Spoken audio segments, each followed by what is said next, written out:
तो नमस्कार है दोस्तों, चलिए शुरू करते हैं आज का टॉपिक। आप लोगों ने बहुत कमेंट किया यार, मैं मजबूरी में जल्दी जल्दी वीडियो बनाया, ठीक है। तो देखिए आज का जो हमारा टॉपिक है साइकोलॉजी ऑनर्स सेमेस्टर 2 का कोर पेपर 4, ठीक है। साइकोलॉजी ऑनर्स सेमेस्टर 2 का कोर पेपर 4, और यह जो पेपर है 2019 में पूछा गया पेपर है।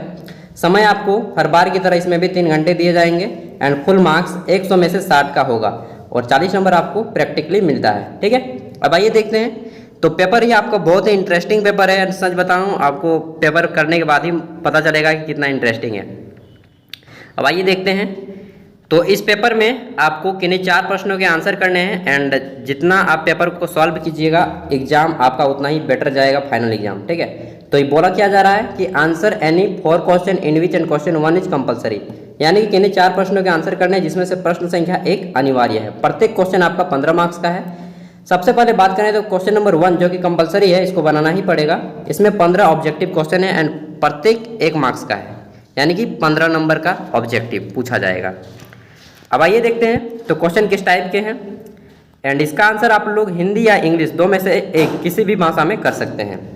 ज़्यादा बेटर रहेगा अगर आप इंग्लिश जानते हैं तो इंग्लिश में ही करें। देखिए पहला है क्वेश्चन, किसने कहा शिक्षा मनोविज्ञान सीखने और सिखाने की प्रक्रिया का अध्ययन है।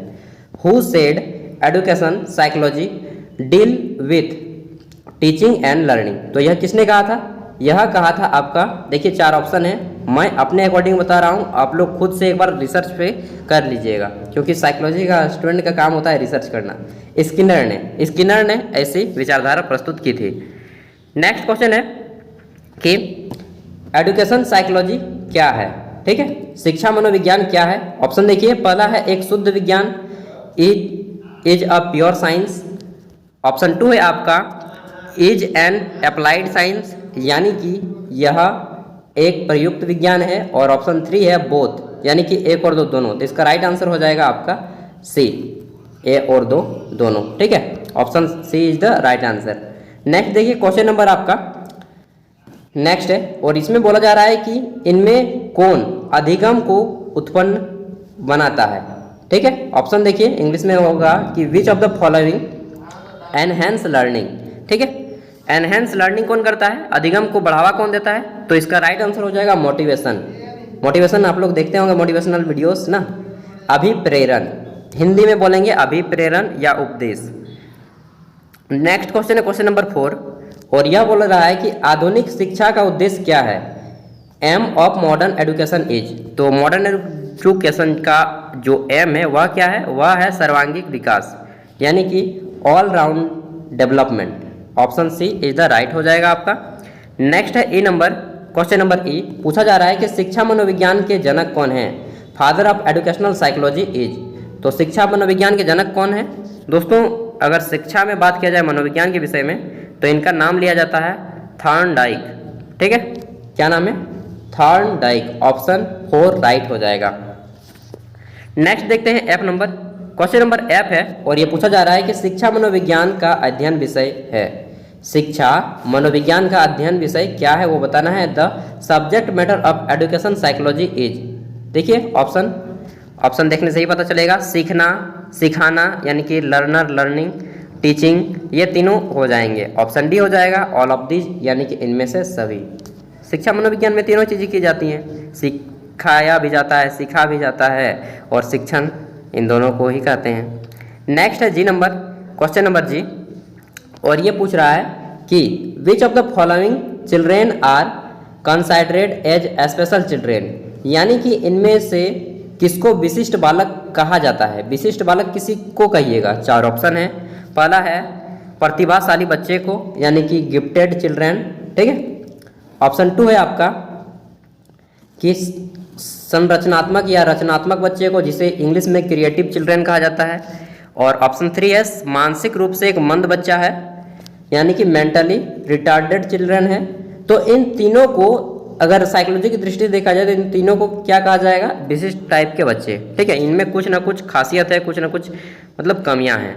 तो यहाँ पे राइट आंसर क्या हो जाएगा, मानसिक रूप से मंद बच्चे। इसमें मैं थोड़ा कन्फ्यूजन हूँ, खुल के बता दे रहा हूँ कि इसका आंसर या तो 3 होगा या फिर ऑल ऑफ दीज होगा, क्योंकि मुझे कन्फ्यूजन है। दोस्त अब मैं साइकोलॉजी थोड़ी ना पढ़ा हूँ यार, थोड़ा बहुत पढ़ा था 12th में, ग्रेजुएशन तो मैंने पॉलिटिकल साइंस से किया है। तो इसका राइट आंसर आप लोग देख लीजिएगा 3 या 4, मानसिक रूप से मंद बच्चे या इनमें से सभी होगा। ठीक है, तो 1-2 क्वेश्चन में मुझे भी डाउट है, क्योंकि 100% तो कोई एक्यूरेसी के साथ बता ही नहीं पाएगा किताब के अलावा। अगला है कि children are several mental retardation having IQ level. जो IQ लेवल होता है वह एक मानसिक गंभीर रूप से मंद जो बच्चा होता है उसकी कितनी होती है। हिंदी में IQ को बुद्धि लब्धि कहा जाता है। जो IQ लेवल होता है वह एक मानसिक रूप से जो रिटार्डेड बच्चा होता है उसमें कितनी होती है। तो अगर ऐसी बात की जाए तो उसमें जो होता है लेवल वो होता है, 1 मिनट, हाँ, वो लेवल होता है उनका 20 से 25 IQ लेवल होता है। कितना? 20 से 25। और जनरल आदमी का 60 से 70 IQ लेवल हो जाता है। अगर 80 प्लस जा रहा है, 90 प्लस जा रहा है तो आप बहुत ही अच्छे इंटेलिजेंट पर्सन है। चलिए कोई बात। नेक्स्ट है, और एक IQ लेवल चेक करने का तरीका है कि अगर आपका मैथ बन जा रहा है फड़फड़ा के रीजनिंग वगैरह तो आपका IQ लेवल काफ़ी हाई लेवल पे है, उसके बारे में आप डाउट मत रखिए। ठीक है, आई नंबर है विच of the following is characteristics of creative children, यानी कि रचनात्मक या सर्जनात्मक बच्चों के गुण क्या होते हैं। देखिए आपको ऑप्शन देखना है। पहला ऑप्शन है बुद्धि, जी हाँ बुद्धि तो बिल्कुल होते हैं, इंटेलिजेंस होते ही हैं। दूसरा है इंडिपेंडेंस, यानी कि वे स्वतंत्र होते हैं, बिल्कुल वे फ्रीडम होते हैं, इंडिपेंडेंस होते हैं। तीसरा ऑप्शन है नवीनता और जटिलता में अभिरुचि लेते हैं। ठीक है, ये भी है, उनमें नई चीज़ें करने की संभावना मतलब ज़्यादा होती है, वे किसी भी नई चीज़ को करने से घबराते नहीं हैं।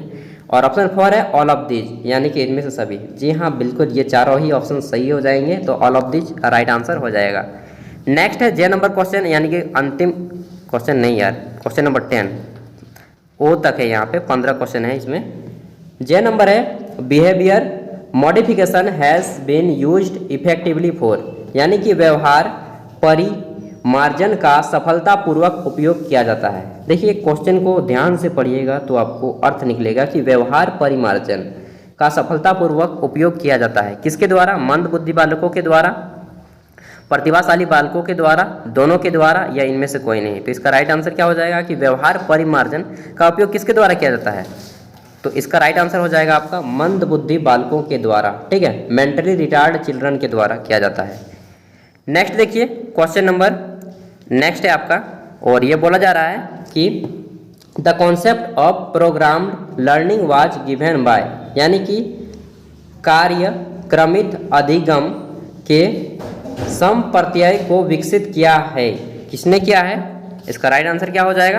फ्रॉबेल, स्किनर ने, पेस्टोलो ने या डकार्ट ने। तो इसका राइट आंसर हो जाएगा स्किनर ने। ठीक है, राइट आंसर क्या हो जाएगा? स्किनर, पूरा नाम है जॉन स्किनर। नेक्स्ट देखिए अगला क्वेश्चन है, ये थोड़ा इंग्लिश वाला कट गया है। इनमें से कौन सही है, आपको बताना है कि इनमें से कौन सा करेक्ट है। तो पहला है कि अनुसार, इंग्लिश को पढ़ते हैं, discipline develop the ability of self control, यानी कि अनुशासन आत्मनियंत्रण की क्षमता को विकसित करता है। जी हाँ, अनुशासन रहने से आत्मनियंत्रण की क्षमता विकसित होती है, डेवलप होती है। ऑप्शन 2 है आपका डिसिप्लिन प्रिवेंट बिहेवियर प्रॉब्लम्स, यानी कि अनुशासन व्यवहारिक संबंधित समस्याओं का निवारण करता है। जी हाँ, ये भी बिल्कुल सही है। अगर आप अनुशासन में रहेंगे तो व्यवहार से संबंधित जितनी भी समस्याएं हैं उनका निवारण कर लेंगे। ऑप्शन 3 है कि अनुशासन उदार मनोवृत्ति का विकास करता है, यानी कि डिसिप्लिन डेवलप डेमोक्रेटिक एटीट्यूड, ये भी बिल्कुल सही है, 3 नंबर भी हो जाएगा सही। तो यहाँ पे ये सभी सही हैं, तो इसका राइट आंसर हो जाएगा ऑल आर करेक्ट, यानी कि इनमें से सभी। ठीक है, कभी कभी ऑल ऑफ दिस भी लिखा होगा और कभी कभी ऑल ऑफ देम भी लिखा होता है। नेक्स्ट है देखिए M number, question number M, the general socio economic case of indiscipline among student as, यानी कि छात्रों में अनुशासनहीनता के सामान्य सामाजिक सांस्कृतिक कारण, कौन से कारण होते हैं कि उनका जो डिसिप्लिन है वो नहीं मेंटेन कर पाते हैं। तो देखिए उसके बहुत सारे रीजन होंगे। पहला रीजन होगा कि बिखरा हुआ परिवार, ब्रोकन होम्स। अक्सर देखिएगा कि घर में जो उनकी माँ होती है या फिर सास और पुतोहू के बीच झगड़ा होते रहता है, एक ननद का दूसरे ननद के साथ झगड़ा होते रहता है। तो ऐसे में जो बच्चे का डेवलप मानसिक जो विकास होता है वह उसके बहुत ही ज़्यादा हानि पहुंचाता है। आप लोग बोल सकते हैं कि मेंटली उसका टॉर्चर होता है। नेक्स्ट है निम्न आर्थिक स्थिति। अगर आप किसी बहुत ही गरीब फैमिली से हैं, पुअर फैमिली से हैं, जहाँ पे शिक्षा का अभाव है, खाने पीने का अभाव है, जैसे कि मैं बचपन से ही इस मामले में खुद फील किया हूँ, क्योंकि मेरा घर ऐसा था यार कि क्या बताऊँ, रहने के लिए घर नहीं, बरसात आता है तो पानी चू रहा है इधर उधर, ठीक है। बाप मतलब माता पिता शिक्षित रहेंगे तो बच्चे को बहुत सारी कठिनाइयों का सामना करना पड़ेगा मेंटली रूप से।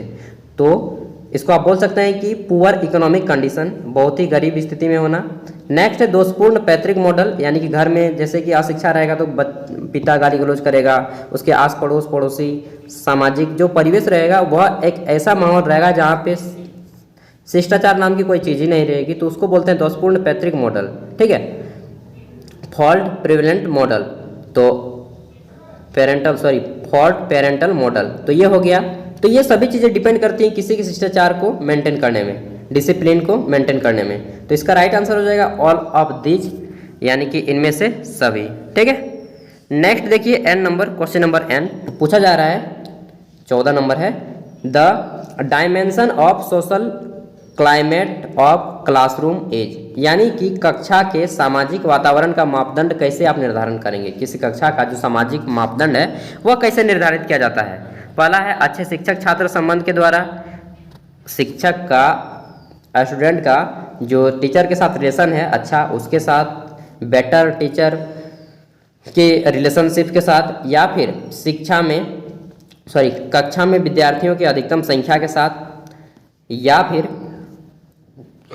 खराब भौतिक सुविधाओं के साथ, पुअर फिजिकल कंडीशन के साथ, या फिर आपका चौथा ऑप्शन है छात्रों का शिक्षक के प्रति अनुकूल मनोवृत्ति, ठीक है। तो इसका आंसर आप लोग स्वयं फाउंड आउट कर लीजिएगा, मुझे तो टफ लगा ये क्वेश्चन, तो मैं इसको नहीं जानता हूँ, इसको आपको स्वयं हल करना है। एंड दोस्तों इसी टाइप के क्वेश्चन पूछे जाएंगे एग्जाम में, भले ही आपका मार्क्स इधर उधर हो सकता है, ज़्यादा कम बेसी हो सकता है, लेकिन क्वेश्चन इसी टाइप से रहेंगे। विच of the following help in developing good group relation in classroom, यानी कि इनमें से कौन कक्षा में समूह संबंध को विकसित करने में सहायक होता है। देखिए आपके ऑप्शन है पहला कि संस्था के प्रमुख यानी कि head of institution, option B है क्लास टीचर के द्वारा, एंड ऑप्शन सी है वर्ग अध्यापक के द्वारा, क्लास टीचर, ऑप्शन 3 है इफेक्टिवली कम्युनिकेशन उचित संचार के द्वारा, और ऑल ऑफ दीज। तो किसी भी कक्षा में जो ग्रुप होता है, ग्रुप बनता है, ग्रुप संबंध एक अच्छा विकसित होता है, कैसे, इन सभी के द्वारा। हेड ऑफ इंस्टीट्यूट रहेगा आपका, वर्ग टीचर अच्छे रहेंगे, उचित कम्युनिकेशन लेवल रहेगा, सभी से बातचीत करने का अच्छे माध्यम रहेंगे, तो इन सभी के द्वारा इसका राइट आंसर हो जाएगा ऑल ऑफ दीज, ग्रुप एक बनेगा बेटर, ठीक है, अच्छा वर्ग समूह बनेगा। अब आते हैं सभी आपके 15 अंकों वाले प्रश्न, एंड 15 अंकों वाले प्रश्नों का आंसर आपको कितने वर्ड्स में करना है, तो अगर आप लिख पाएँ तो 400 से 500 शब्दों के बीच में करें, 400 से 500 शब्दों के बीच में, तब आपका एक जो राइटिंग का लेवल होगा, आंसर का लेवल होगा, वह बहुत ही हाई क्वालिटी का माना जाएगा। अगर आप अच्छे राइटिंग के साथ लिखते हैं, आपको 15 में से इजीली 12 से 13 मार्क्स मिल जाएंगे, ठीक है। अगर आप 400 से 500 शब्दों के बीच में लिखते हैं तो स्पीड ज़्यादा है तभी आप लिखें, अगर आपका स्पीड कम है तो 300 से 400 शब्दों के बीच में दें, काफ़ी हो जाएगा, ठीक है। अब आइए देखते हैं कि क्वेश्चन किस टाइप के हैं। तो लॉन्ग आंसर टाइप क्वेश्चन में पहला क्वेश्चन आता है आपका, define education psychology and discuss its major aims, यानी कि शिक्षा मनोविज्ञान की परिभाषा दें तथा इसके प्रमुख उद्देश्यों की चर्चा करें, ठीक है। यह हो गया दूसरा क्वेश्चन। क्वेश्चन नंबर 3 है कि शिक्षा मनोविज्ञान के कार्य क्षेत्र का वर्णन करें, यानी कि describe the scope of educational psychology. Next है क्वेश्चन नंबर 4, और क्वेश्चन नंबर 4 ये है कि डिफाइन एन एक्सेप्शनल, मतलब कि अपवाद जिसको बोलते हैं, exceptional children, discuss the characteristics of exceptional children, हाँ वही है, यानी कि विशिष्ट या अपवाद, विशिष्ट बोलिए चाहे अपवाद बोलिए, विशिष्ट बालक की परिभाषा दें, विशिष्ट बालकों की विशेषताओं का वर्णन करें। एक्सेप्शनल जो चिल्ड्रेन होते हैं उनकी कौन कौन सी विशेषताएं होती हैं, मेंटली रूप से, फिजिकली रूप से, ठीक है, सोचने के स्तर पे, एंड सोशल जो नहीं हो पाते हैं उसके भी बारे में बताना है। क्वेश्चन नंबर 5 है आपका कि what do you mean by mentally retarded children, outline outline a programme for educating mentally retarded children. ये तो मुझे समझ में नहीं आया, हिंदी पढ़ना पड़ेगा यार। मंदबुद्धि बालक से आप क्या समझते हैं? ठीक है, मंदबुद्धि बालक आपके आस पड़ोस में होगा ही, मतलब जनरली चीज़ों को समझ में नहीं पाएगा। मंदबुद्धि बालकों के शिक्षण के लिए एक उपयुक्त प्रोग्राम तैयार करें कि उनको कैसे सिखाया जा सकता है इजीली। मंदबुद्धि बालकों को आप लोगों ने देखा होगा, उसको क्या बोलते हैं, तारे ज़मीन पर। वो मूवी एक एग्जाम्पल हो सकता है इसका। और नहीं देखे हैं तो मूवी को देख लीजिए, काफ़ी इंटरेस्टिंग मूवी है। अभी तो एग्जाम चल रहा है, एग्जाम खत्म होने के बाद देखिएगा। छठा क्वेश्चन है, what is the meaning of educational technology, discuss its impact upon different field of education. Hindi में इसका हो जाएगा कि शैक्षणिक प्रौद्योगिकी का क्या अर्थ है, शिक्षा के विभिन्न क्षेत्रों में इसके पड़ने वाले प्रभाव की चर्चा करें। तो ये था हिंदी। क्वेश्चन नंबर 7 है, उसके बाद अंतिम क्वेश्चन आएगा क्वेश्चन नंबर 8। क्वेश्चन नंबर 7 क्या है, explain the Skinner's view toward programme learning, यानी कि हिंदी में हो जाएगा कार्यक्रमित सीखने के प्रति स्किनर की विचारधारा का वर्णन करें। ठीक है, स्किनर एक साइकोलॉजिस्ट है, मनोवैज्ञानिक हैं, उनकी जो विचारधारा है उसको बताना है। अंतिम क्वेश्चन है आपका क्वेश्चन नंबर 8 इस पेपर का कि व्हाट डू यू मीन, एक मिनट यार, what do you mean by discipline, what can be reasons of indiscipline in classroom, यानी कि अनुशासन से आप क्या समझते हैं। अनुशासन बोलिए या शिष्टाचार बोलिए, बात बराबर है। अनुशासन से आप क्या समझते हैं, कक्षा में अनुशासनहीनता की समस्या के क्या कारण हो सकते हैं। किसी भी क्लास में और जनरली सरकारी स्कूलों में अनुशासनहीनता पाई जाती है, क्या क्या प्रॉब्लम्स होते हैं, क्या क्या रीजन्स होते हैं, उन सभी को बताना है। तो आई होप को दोस्तों इस वीडियो के माध्यम से आपको बहुत सारी चीज़ें सीखने को मिली होंगी, नई चीज़ें। एंड देखिए मुझे अभी जाना है यार कहीं, फिर भी मैं सोचा कि आपको एक वीडियो दे लूँ, क्योंकि आप लोग सुबह से ही कमेंट कर रहे थे, कल रात से ही। तो चलिए वीडियो आप लोगों का हो गया, एंड फिर जब भी मिलेगा समय मैं आपके लिए क्वेश्चन पेपर जनरल कलेक्टिव और AICC का पेपर लाऊंगा। इसके साथ ही सेमेस्टर 1 से 6 तक के जितने भी क्वेश्चन पेपर है इस चैनल पे अपलोडेड कर दिए गए हैं, ज्ञान सागर चैनल पे। तो आप खुद भी देखिए एंड अपने दोस्तों तक भी ज्ञान को फैलाइए, क्योंकि ज्ञान बांटने से ही बढ़ता है। ठीक है दोस्त, एंड BA BCom BSc कुछ भी ऑनर्स हो, कुछ भी ऑनर्स, सभी के क्वेश्चन पेपर अपलोडेड है इस चैनल पे। Thank you, all the best, अच्छे से एग्जाम दें, एंड कुछ भी डाउट हो तो कमेंट करके पूछ लीजिएगा।